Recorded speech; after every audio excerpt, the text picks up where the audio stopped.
ඉතින් අද අපි මේ වීඩියෝෙන් කතා කරන්නේ මෙනින්ජයිටිස් ගැන. ඉතින් මෙනින්ජයිටිස් ගැන ගොඩාක් අය මේ දවස්වල ජනමාධ්‍ය තුලින් යම් යම් දේවල් අහන්න දකින්නට ඇති. ඉතින් මෙනින්ජයිටිස් රෝගී තත්ත්වය නිසා පාසල් පවා මේ දවස්වල වහන්න වුණා.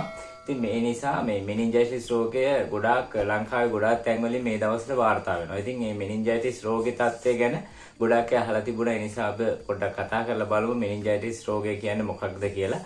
සාමාන්‍යයෙන් මේ පොඩි උණකින් පටන් අරගෙන මරණය දක්වාම ගෙන යා හැකි රෝගී තත්ත්වයක් තමයි මෙනින්ජයිටිස් කියන්නේ. නමුත් අපිට වළක්වා ගන්න පුළුවන් අපි හරියට ඒ වෙනුවෙන් වැඩ කටයුතු කරොත්.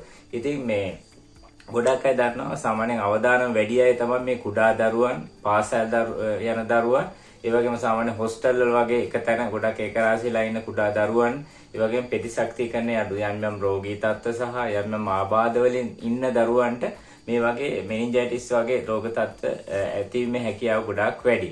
ඉතින් ඔබ දැක්ක පාසල් ගොඩක් වහන්න සිදු වුණා. ඒ කියන්නේ පැතිරීම ගොඩක් වැඩි. ඒ කියන්නේ ළමයි එකට එකතු වෙලා ඉන්න තත්ත්වයන් වැඩි වුණාම මේ වගේ රෝගී තත්ත්වය පාලනය කරන්න බැරුව ඉක්මනට පැතිරෙන්නට පුළුවන් වෙනවා. ඉතින් මෙනින්ජයිටිස් කියන්නේ මොකක්ද? ඒ වගේම මේක පැතිරෙන්නේ කොහොමද? මූලික ලක්ෂණ මොනවද? අවදානම් ලක්ෂණ මොනවද? ඒ වගේම මේ සඳහා මොනවද කරන යම් රෝග විනිශ්චය පරීක්ෂණ සහ ප්‍රතිකාර මේ ගොඩක් දේවල් අපි මේ වීඩියෝ එකේදී අපි කතා කරනවා. ඉතින් මේ වගේ ගොඩක් වීඩියෝ අපි නාලිකාව තුල තිබෙනවා ඔබට දැනුවත් විය යුතු ගොඩක් දේවල් ගැන. ඉතින් අපි ෆලෝ කරලා තියාගත්තොත් දිගටම මේ වගේ වැඩසටහන් ඔබට බලන්න පුළුවන් වෙනවා. ඉතින් මේ මෙනින්ජයිටිස් කියලා කියන්නේ මොකක්ද කියලා මම පොඩ්ඩක් හඳුන්වලා දෙන්නම්. සාමාන්‍ය අපේ මොළය සහ සුසුම්නාව ආවරණය කරන්න තියෙන මෙනින්ජි පටල කියලා. එහෙම නැත්නම් මේ ආවරණය මෙනින්ජි පටල ආසාදනය වුණොත් ඒ කියන්නේ විස බීජයක් හින්දා යම් ජර්ම් එකක්, ඒ කියන්නේ බැක්ටීරියා, වෛරස් වගේ දෙයකින් ආසාදනය වුණාට පස්සේ ඇතිවන තත්ත්වය තමයි අපි මෙනින්ජයිටිස් කියලා හඳුන්වන්නේ. ඉතින් සාමාන්‍යයෙන් මේ මෙනින්ජයිටිස් කියන තත්ත්වය කියන්නේ මේ මෙනින්ජි පටල ආසාදනය කරන්න බැක්ටීරියාවක් වෙන්නත් පුළුවන්, වෛරස් එකක් වෙන්නත් පුළුවන්, නැත්නම් දිලීර වර්ගයක් වෙන්නත් පුළුවන්. සාමාන්‍ය දිලීර වගේ නම් කලාතුරකින් විශේෂයෙන්ම මේ බැක්ටීරියා වෛරස් වලින් තමයි මේ මෙනින්ජයිටිස් කියන තත්ත්වය ඇති කරන්නේ. ඒනුත් මේ බැක්ටීරියා නිසා ඇතිවන මෙනින්ජයිටිස් තත්ත්වය ගොඩාක් දරුණුයි. ඉතින් මේක පැතිරෙන්නේ කොහොමද කියලා දැනගත්තාම තවත් වැදගත් වෙනවා ඔබේ දරුවන් පරිස්සම් කරගන්න. ඉතින් කැස්ස, ඒ වගේම කිමිහුන් එක්ක කිවිසීමත් එක්ක, ඒ වගේම හවුලේ සම්කෝප, ඉස්කෝලේ නම් වතුර බෝතල් මේ ගොඩාක් දේවල් හවුලේ පාවිච්චි කරනවානේ ඒවත් එක්ක. ඒ වගේම අර ළම් සමීපව එකට සෙල්ලම් කරනවා, යම් ක්‍රියාකාරකම් කරනවා ඒවත් එක්ක ඔබේ දරුවන්ටත් මේ විදිහට මේ මෙනින්ජයිටිස් කියන රෝගී තත්ත්වය ඇති වෙන්නට පුළුවන්. ඉතින් අර කුඩා දරුවන්ගේ රෝගවලට ඔරොත්තු දීමේ හැකියාව එහෙම නැත්නම් ප්‍රතිශක්තිකරණ පද්ධතිය ගොඩක් දුර්වල හින්දා මේ කුඩා දරුවා විශේෂයෙන්ම මාස 5ට අඩු, ඒ වගේම අවුරුදු 5ට වගේ අඩු දරුවන්, ඒ වගේම දීර්ඝකාලීන යම් රෝගී තත්ත්වවල ඉන්න දරුවන්, ඒ වගේම ප්‍රතිශක්තිකරණ පද්ධතියේ යම් රෝගාබාධවල ඉන්න දරුවන්ට මෙනින්ජයිටිස් රෝගය ඇතිවීමේ හැකියාව ඉතාමත්ම වැඩි. ඉතින් ගොඩක් අය දැනගන්න කැමති ඇති මේ රෝග ලක්ෂණ මොනවද කියලා. ඉතින් සාමාන්‍යයෙන් අධික උණක් තියෙන ෆැරන්හයිට් 100ට වඩා වැඩි උෂ්ණත්වය, ඒ කියන්නේ උෂ්ණත්වයෙන් උණ දීර්ඝ කාලීනව එක දිගට තියෙනවා. සාමාන්‍යයෙන් වේදනානාශකයක් බිව්වත් ඒ වෙලාවට පොඩ්ඩක් සෙටල් වෙලා ආය එක දිගට මේ උණ තත්ත්වය ඇති වෙන්නට පුළුවන්. ඒ වගේම හිසේ ගැක්කුම, තවලුව ගැක්කුම තදබල විදිහට දැනෙන්නට පුළුවන් මේ තත්ත්ව තුලදී. ඒ වගේම වමනය එක දිගට වමනය යන්න පුළුවන්. ඒ වගේම කන්න බෑ, ආහාර අරුචියක් දැනෙන්න පුළුවන්. ඒ වගේම නිතරම ළමයා කියනවා නම් නිදිමත ගතියකින් නිදිමතයි කියලා. ඒ වගේම S2 එළියට ඒ කියන්නේ ආලෝකයට නිරාවරණය කරන්න බැරි තත්ත්වයට S2 දනවා. ඒ වගේ තත්ත්ව ළමයි විසින් කියන්නට පුළුවන්. ඒ වගේම බෙල්ල තද ගතිය. එන්නේ බෙල්ල දෙපැත්තට ඉස්සරහට පස්සට හරවන්න බෑ. බෙල්ල හිර වෙලා ලොක් වෙලා වගේ අම්මේ නැත්තම් තාත්ති කියලා කියන අවස්ථා තියෙනවා. එතකොට ගොඩක් ඔබ අවධානයෙන් යොමු වෙන්නට ඕන. අවධානය යොමු කර යුතු. ඒ වගේම මේ ෆිට් එකපාරට ගැහිලා ළමයා සිහි නැතුව වැටෙන අවස්ථා තියෙන්න පුළුවන්. ඉතින් ඒ වගේ අවස්ථා ගැන ඔබ සැලකිලිමත් වෙන්න. ප්‍රධාන වශයෙන්ම මෙනින්ජයිටිස් රෝගී රෝග ලක්ෂණ ඒ ටික. ඒ වගේම ලදරුවේ කුඩා දරුවෙක් නම් බොහෝ විට කිරිබීම අඩු වෙන්න පුළුවන්. ඒ වගේම එක දිගට නිරන්තරයෙන්ම අඬන්න පුළුවන්. ඒ වගේම මේ නළල පොඩි ඉදිවීම් ගතියක් ඔබට දැක ගන්නට පුළුවන් මේ මෙනින්ජයිටිස් රෝග තත්ත්වයේදී ඊටාම කුඩා දරුවෙක් තුලින්. ඉතින් මම කිව්ව රෝග ලක්ෂණ වගේම ඊටාම එකපාරට වෙන්ද හැදෙන්නේ නැති ෆිට් එකක් වගේ තත්ත්වයක් ඇති වෙන්න පුළුවන්. ඒ වගේම ළමයාට සිහි නැති වෙන්න පුළුවන්. ඒ වගේම දම් පාටට හුරු ලප ඇඟ තුල එනවනම්, ඒ වගේම හුස්ම ගන්න අමාරුයි නම්, ඒ වගේම ඇවිද ගන්න බැරි තත්ත්ව, ඒ වගේම මම කිව්වා වගේ බෙල්ලේ හරවන්න බැරි ප්‍රශ්න, ඒ වගේ එකපාරට අර මේ වගේ න කන්ෆියුස් වෙලා මේ දැන් ඉන්නේ කොහෙද මේ මොකද්ද කරන්නේ ළමයාට අර සිහි තත්ත්වය නිකන් අඩු වුණා වගේ තත්ත්වයක් ඔබට දැනුණොත් බොහොම ඉක්මනට ප්‍රතිකාර සඳහා ඔබ රෝහලකට දරුවා රැගෙන යන්න.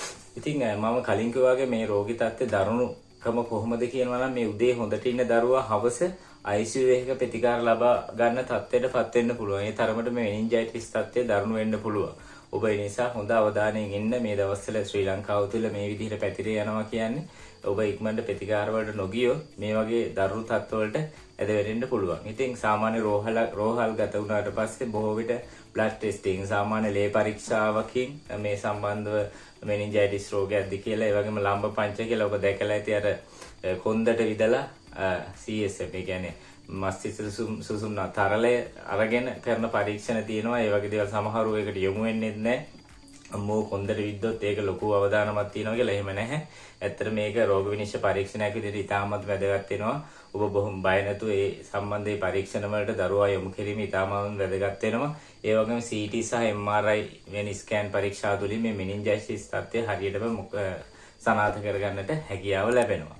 ඒ වගේම සාමාන්‍ය ප්‍රතිකාර ගැන කතා කරොත් රෝහලකදී සාමාන්‍යයෙන් IV ඇන්ටිබයොටික්ස් එතකොට ප්‍රතිජීවක ඖෂධ සාමාන්‍යයෙන් විදින එක තමයි කරන්නේ. ඒ වගේම එම නැත්තම් අවශ්‍ය නම් ICU දැඩි සත්කාර ඒකක ප්‍රතිකාර ලබා දීම සිදු කරනවා. හුස්ම ගැනීමේ අපහසුතාවක් වගේ දැනුනොත් ඔක්සිජන් වගේ දේවල් දෙන්න අවස්ථාව ලැබෙනවා. ඒ වගේම ෆ්ලුයිඩ් බැලන්ස් එක හරියට මේ කියන්නේ තරල සමතුලිතතාව පවත්වා ගැනීම ඉතාමත් වැදගත් මේ වැනි අවස්ථාවවල. ඉතින් බැරි වෙලා ඔබට මම කිව්ව විදිහට මේ රෝග ලක්ෂණ තිබිලත් ඔබ ගණන් ගන්න නැතුව හිටියොත් ගෙදරට වෙලා තියාගත්තොත් අනිවාර්යයෙන්ම ප්‍රතිකාර ප්‍රමාද කරොත් මේ වගේ සමහරෙන් කියන්නත් බැරි දේවල් වෙන්න පුළුවන්. විශේෂයෙන්ම ඇසීමේ දුර්වලතාවයක් ළමයාට කලින් ඇහුණ හොඳට නමුත් මේ මෙනින්ජයිටිස් තත්ත්වයෙන් පස්සේ ඔබ හරියට ප්‍රතිකාර වලට යොමු කරන්න පරක්කු වුණොත් ඇහිම තත්ත්වය දුර්වල වෙනවා. හරියට කාරව ඇහෙන්නේ නැති වෙන්න පුළුවන්. ඒ වගේම මොළයට යම් හානි සිදුවීමත් එක්ක දරුවන්ට ඉගෙනීමේ දුර්වලතාව වෙනද හොඳට මතක තිබ්බ ළමයා හොඳ දක්ෂ ළමයා ඒ තත්ත්වය නැති වෙලා යන්න පුළුවන්. ඒ වගේ තත්ත්ව තියෙනවා. ඒ වගේම ෆිට් එක වගේ සාමාන්‍ය ෆිට් එකක් හැදෙන්නේ නැතුව තිබ්බ දරුවටත් සාමාන්‍යයෙන් ඉදිරියට ෆිට් එක ඇතිවීමේ අවස්ථාවක් ඇති වෙන්නට පුළුවන්. ඒ වගේම පැරලයිස් වෙන්න පුළුවන්. ඒ කියන්නේ පැත්තක් පණ නැති වෙන්න පුළුවන්. මේ වගේ තත්ත්ව ගැන ඔබ හොඳට සිහියෙන් තබා ගන්න ඕනේ. ඉතින් අවසානයේ මරණය දක්වාම යන්න පුළුවන් රෝගී තත්ත්වයක් කියලා මම නැවතත් මේ සම්බන්ධව මතක් කරනවා. ඉතින් වළක්වා ගන්න නම් ඔබ හරියාකාරව ඔබ එන්නත් කරන්නේ දරුවට ලබා දිය යුතුයි. ඔබට පුළුවන් එන්නත් කාඩ්පත තියෙනවා. ඒ එන්නත් හරියාකාර ලබා දීලාද තියෙන්නේ. ඒ ගැන හොඳින් අවධානය යොමු කරලා ඔබට ඒක පරීක්ෂා කරලා බලන්න පුළුවන්. ඒ වගේම හොඳට පුද්ගල ස්වස්ථතාව. එහෙම නැත්නම් හොඳට අත් සෝදලා පිරිසිදුව ඉන්න ඕනේ. ඒ වගේම මුඛ ආවරණයක් දාලා සාමාන්‍ය රෝග ලක්ෂණයක් උණක් තියනවා නම් මේ දවස්වල මුඛ ආවරණයක් දාගෙන ඉන්නවා නම් ඉතාමත්ම වැදගත් වෙනවා. ඒ වගේම පුද්ගලිකව ඔබේ බඩු පරිහරණය කරන්න පොදුවේ නැතුව වතුර බෝතලේ, පාට පෙට්ටිය, පැන්සල, මකන මේ හැමදේම තනියෙන් පාවිච්චි කරා නම් මේ දවස්වල ගොඩාක් වැදගත් වෙනවා. මේක බෝවීමේ වළක්වා ගැනීම සඳහා ඒ කියන්නේ ෂෙයා කරගන්න නැතුව පුද්ගලිකව පාවිච්චි කරන්න. ඒත් එක්කම මේ මෙනින්ජයිටිස් තත්ත්වයේදී හොඳට පෝෂණයක් ලැබෙන. ඒ කියන්නේ සමබල ආහාර වේලක් ලබා ගැනීම ඉතාමත්ම වැදගත් වෙනවා. ප්‍රෝටීන්, කාබෝහයිඩ්‍රේට්, ලිපිඩ, khනිජ ලවණ මේ හැම දෙයකින්ම සපිරි ආහාර වේලා හරියාකාරව ලබා ගන්න එක මේ දිනවල ගොඩාක් වැදගත් වෙනවා. සාමාන්‍යයෙන් පැය 8-10ක්වත් නිින්දක් ලබා ගන්නට හැකි විදිහට දරුවට ඒ පරිසරය හදලා දෙන එකත් ඉතාමත්ම වැදගත් වෙනවා. ඉතින් මම කිව්වා වගේම සාමාන්‍ය හිප් වැක්සින් එක නියුමොකොකයි එම නැත්නම් මෙනින්ජිකොකයි වැක්සින් එක කියලා වැක්සින් තියෙනවා. ඒ වැක්සින් එක හරියාකාරව ඔබ ලබා දෙන්නට අනිවාර්යයෙන්ම දෙමාපිය විදිහට අනිවාර්යයෙන්ම යොමු කිරීමක් තිබිය යුතුයි. ඒවා හරියට ડોකියුමන්ට් ඒවා ලියකියවිලි පවත්වා ගන්න. ඒ නියමිත දිනේට ඒ දේවල් විදින්න, බෙහෙත් විදින්න ඒ දේවල් වලට යොමු වෙන්න ඉතාමත් වැදගත් වෙනවා.